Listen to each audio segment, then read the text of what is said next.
रात के अंधेरे में बसा था कालीपुर, एक गांव जिसे समय ने मानो बुला दिया था। घने जंगलों के बीच छिपा हुआ यहाँ की गलियां खामोश थीं, पर उस खामोशी में एक रहस्यमय सिहरन थी। गांव वाले कहते थे कि यहाँ एक पुरानी हवेली है, रत्नविलास हवेली, जिसमें कभी कोई लौटकर नहीं आया। कहते हैं उस हवेली में डायन और बुरी आत्माओं का तांडव होता है। हवेली की दीवारों पर चीखें गूंजती हैं और रात के सन्नाटे में कोई अदृश्य ताकत आपको देख रही होती है। परंतु कोई इस रहस्य को उजागर नहीं कर पाया। अमन एक साहसी युवा पत्रकार था जो रहस्यमयी घटनाओं को उजागर करने के लिए जाना जाता था। उसकी जिंदगी का मकसद था सच को सामने लाना, चाहे कीमत कुछ भी हो। जब उसे कालीपुर और रत्नविलास हवेली के बारे में पता चला तो उसके भीतर का पत्रकार जाग उठा। अगर ये सब सच है तो मैं इसे दुनिया के सामने लाऊंगा, और अगर नहीं तो इन अफवाहों को खत्म कर दूंगा, अमन ने ठान लिया। वह अपने दोस्त रवि और सोना के साथ गांव पहुंचा। गांव के लोग उन्हें देखकर डरे हुए थे। बूढ़ी दादी माँ ने चेतावनी दी, बच्चों, उस हवेली में मत जाना।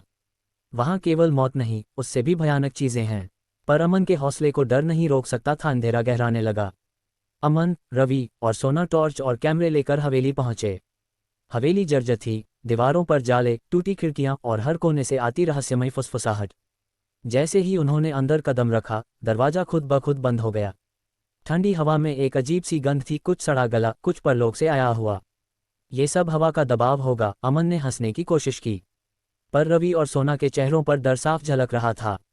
वे कैमरे ऑन कर आगे बढ़े। अचानक एक दीवार पर खून से लिखा दिखा, तुम नहीं बच पाओगे। रवि ने कांपती आवाज में कहा, ये किसने लिखा? अमन ने जवाब दिया, शायद पहले आए किसी डरपोक ने। पर आगे जो हुआ उसने सबकी सोच बदल दी।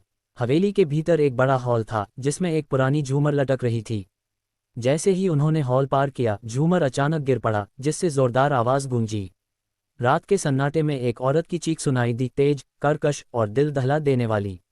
अमन ने टॉर्च उस दिशा में घुमाई तो उन्होंने देखा एक काली परछाई, उलझे बाल, उल्टे पैर और आंखें जो लाल आग जैसी जल रही थीं।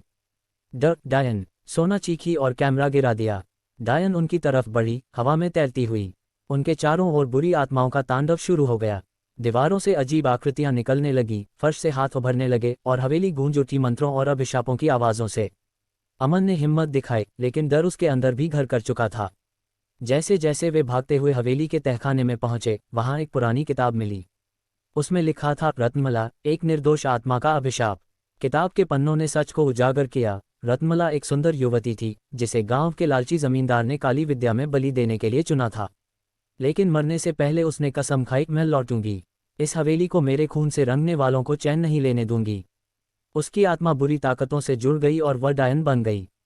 हवेली में आने वाले हर इंसान को वह अपनी नफरत और दर्द में कैद कर लेती थी। अमन ने महसूस किया कि रत्नमला की आत्मा को मुक्त करने के लिए बदले नहीं, माफी की जरूरत थी।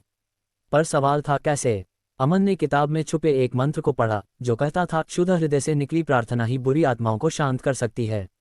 अमन, रवि और सोना ने मिलकर अपने दिल से रत्नमला के लिए प्रार्थना की। वे बोले, रत्नमला, तुम्हारे दर्द को समझते हैं। हम माफी मांगते हैं और तुम्हें मुक्ति देते हैं। अचानक हवेली की दीवारें कांपने लगीं। बुरी आत्माएं चीखने लगीं, जैसे कि कोई अदृश्य शक्ति उन्हें जकड़ रही हो। डायन रत्नमला का चेहरा बदल गया। उसकी लाल जलती आंखें शांत हो गईं। वह एक प्रकाश में बदलकर हवेली से बाहर निकल गई। अंधेरा छट गया। हवेली अब एक सामान्य खंडहर बन गई। अमन ने इस पूरी घटना को रिकॉर्ड किया था। जब उन्होंने वीडियो दुनिया के सामने लाया तो सब चौंक गए। पर सबसे रहस्यमयी बात यह थी, कैमरे में बुरी आत्माओं के दृश्य नहीं थे। केवल अमन, रवि और सोना ही दिखाई दे रहे थे, जो हवा से लड़ते हुए दिख रहे थे। तो सवाल यह उठा, क्या ये सब सच था या केवल उनके मन का भ्रम? पर अमन को पता था, जो देखा वो सच था। और कुछ सच्चाइयां केवल महसूस की जा सकती हैं। अंत में एक ब्लैक स्क्रीन पर लिखा आता है, क्या आप रत्नविलास हवेली में जाना चाहेंगे? क्या आप उस सच्चाई का सामना कर सकते हैं जो कैमरे में नहीं दिखती? सच्चाई जानने के लिए अगली कहानी का इंतजार करें। कैसा लगा ये रहस्यमय और रोमांचकारी सफर? अगर आपको कहानी पसंद आई तो वीडियो लाइक करें, शेयर करें और सब्सक्राइब करना न भूलें।